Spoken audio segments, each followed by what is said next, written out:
আজ রবিবার সকালবেলা উঠে একটু ঘরের কাজবাজ করে চলে গেছিলাম চুলটা কাটতে। জানি না কেমন কাটা হয়েছে, ম্যাডামের তো একদমই ভালো লাগেনি।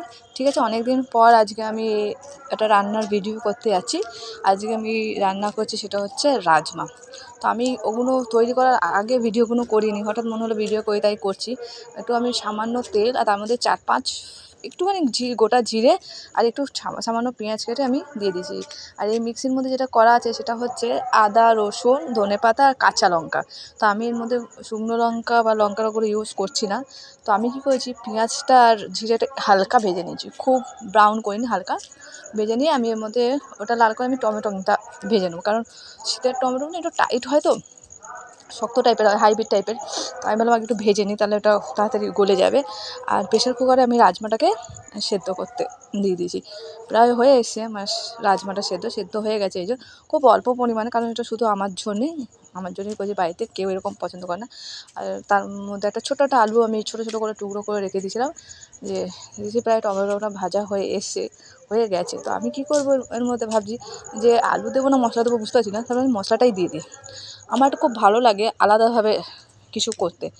আমি এটা কাউকে দেখিনি করতে, অনেকেই করে, বাট আমি জানি না, এটা তো আমি করেছি। তো আমি একটু মশলাটা দিয়ে দিলাম, দিয়ে এটা ভালোভাবে এখন এটাকে একটু মশলাটাকে কষতে হবে না। মশলা যদি ঠিকভাবে কষানো হয় না, এই যে বিচ্ছিরি একটা কাঁচা মশলার গন্ধ হয় না, ওটা আমার একদম পছন্দ হয় না। আমার যখন পছন্দ হয় না, তো আমাকে রান্নাটাও ঠিক সেরকমভাবেই করতে হবে। তো বাড়ির তো কেউ খায় না, আমার বাড়ির কেউ রাজমা খায় না। তো ম্যাডাম আসবে, যতক্ষণ আমার রান্না হয়ে যাবে ততক্ষণে ম্যাডাম চলে আসবে। তো আমার টেস্ট শেফ হচ্ছে ম্যাডাম। ও খেয়ে বলতে পারবে যে আদৌ জিনিসটা কেমন হয়েছে।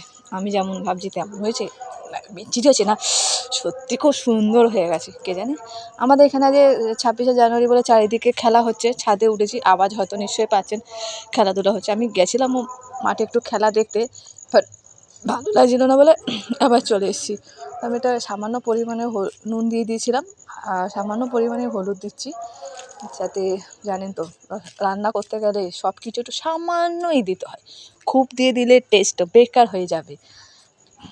আমার কীরকম মনে হচ্ছে যে না, সেই পালং শাক হয় না, ওই পালক পনির টাইপের জিনিসটা হচ্ছে। মশলাটাকে একটু ভালো করে ভেজে নিচ্ছি, কষে নিচ্ছি, একটু হালকা জল দিয়ে এটাকে একটু আগে ফুটিয়ে নেব, যাতে ওটা মশলাটা একটু ভেতর দিয়ে সেদ্ধ হয়ে যায়, ঠিক না? এবার আমি কী করবো, ওর মধ্যে যে আলুগুলো কেটে রেখেছিলাম সেই আলুগুলো দিয়ে দিচ্ছি, কারণ আলুগুলো আমাকে মশলা দিয়ে কষে নিতে হবে, নইলে হবে, কারণ আলু তো আমি সেদ্ধ করিনি।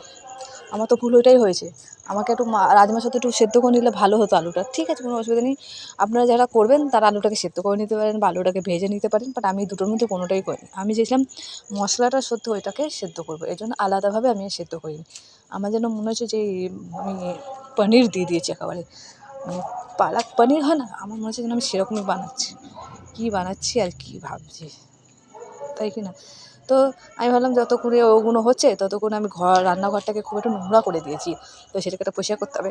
নাহলে বৌদি বলবে দুপুরবেলা আমি পরিষ্কার করছি, তুই আবার নোংরা করেছিস, তো ওটা হোক, ততক্ষণ আমি রান্নাঘরটা পরিষ্কার করে নিই, তাই না? আর যেই বাসনগুলো বার করছি সেগুলো একটু হালকা করে ধুয়ে রেখে দিই, নাহলে আমি তো সকালে কাজে চলে যাবো, চাপ বৌদির হয়ে যাবে, সব কাজ বৌদিকেই করতে হয়। এই জন্যে যেটুখানি আমি করবো সেটুখানি আমি ক্লিয়ার করে নেবো, ব্যাস। এবারে মশলাটা প্রায় অনেকটাই ভালোভাবে হয়ে গেছে, এবার আমি তার মধ্যে রাজমাটা দিই।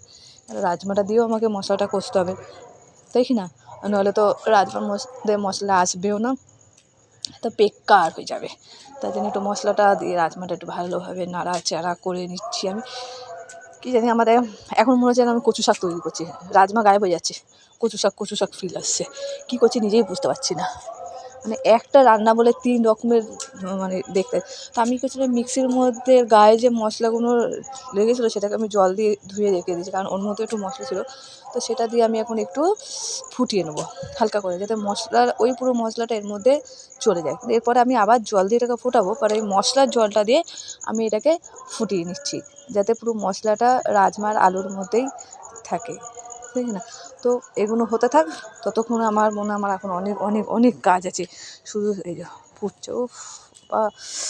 তেল কিন্তু আমি কম দিয়েছি, এবার যে যেরকমভাবে খায়, আমি শুনেছি রাজমাতে একটু তেল বেশি হলে বেশি ভালো লাগে, বাট তেল মশলা আমি একটু কমই খাই। কিন্তু ম্যাডাম কিন্তু এই মশলাতেও বলবে মশলা হেভি দিয়েছো।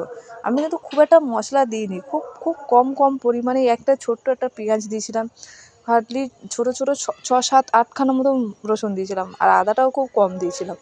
যেহেতু ধনে পাতাটাকে আমি ওর সাথে মিক্স করে নিয়েছি না, কাঁচা লঙ্কা, তাদের মধ্যে যে একটা গ্রেভিনেসটা যে আছে, সেই কারণে মনে হতে পারে যে মশলাটা খুব বেশি আছে, কিন্তু না। আমার রাজমা রেডি। আমি ওই ম্যাডামের জন্য একটু তুলে নিচ্ছি, ও খাবে, ওই খেয়ে বলতে পারবে যে জিনিসটা কেমন হয়েছে। কারণ যে রান্না করে সেভাবে টেস্ট ঠিকই করে, বাট কেউ যদি খেয়ে একটু বলে দেয় ভালো মন্দ, মন্দটাও বলুক, কারণ মন্দটা যদি না বলে তাহলে আমি বুঝতে পারবো না যে আমার রান্নাটার মধ্যে আরও আমাকে কষ্ট করতে হবে, আরও খাটতে হবে না, দেখি না। আর যদি ভালো বলে তাহলে তো ওফ, আনন্দের শেষ থাকবে না। তো ম্যাডামের জন্য একটু তুলে নিয়েছি। এটা আমার একটা চামচ দিয়ে দিই, নইলে আবার বলবে কি চামচ ছাড়া কীভাবে খাবো, সেটা তো সত্যি না, চামচ ছাড়া কি খাওয়া যাবে। বেশ, রান্না দেখা, যদি একটু টাইম দাও তাহলে তুমি আমার একটা হেল্প করতে পারবে। আমি আজকে রাজমা করেছি, খেয়ে দেখো না কেমন হয়েছে। আবার ভিডিও বানিয়ে নিচ্ছ? হ্যাঁ, তো তুমি তো খেয়ে বলবে না যে টেস্টটা কেমন, তবে না এরকম ভাবে আরো বাকিরা বানাবে। মাটন মাটন গন্ধ কেন আসছে? হায় হায়, এমন তো কিছুই, রাজমার মশলাও আমি দিইনি, নর্মাল ঘরোয়া মশলা দিয়ে আমি করেছি। গরম কিন্তু, সবে নামিয়েছি। বিচ্ছিরি হয়েছে না? গরম এরকম ঝাল হয়েছে। 5-6 পিস লঙ্কা দিয়েছি। আমি ভাবলাম আজকে কাঁচা লঙ্কা দিয়ে করি আর ধনে পাতা দিয়ে করেছি, জানো।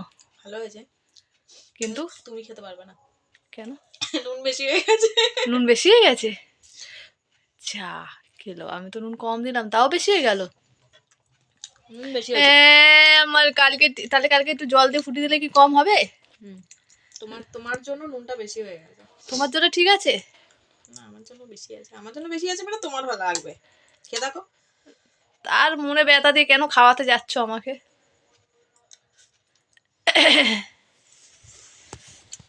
নিয়েছি, রেসিপি আপনাদেরকে দেখিয়ে দিয়েছি, ম্যাডামকে খাইয়ে দিয়েছি, রিভিউ ব্যাড পেয়ে গেছি, মানে নুনটা একটু বেশি হয়েছে, মানে টেস্ট হয়েছে, বাট আমি যেহেতু নুন কম খাই সেই হিসাবে নুনটা বেশি হয়ে গেছে, তাই তো?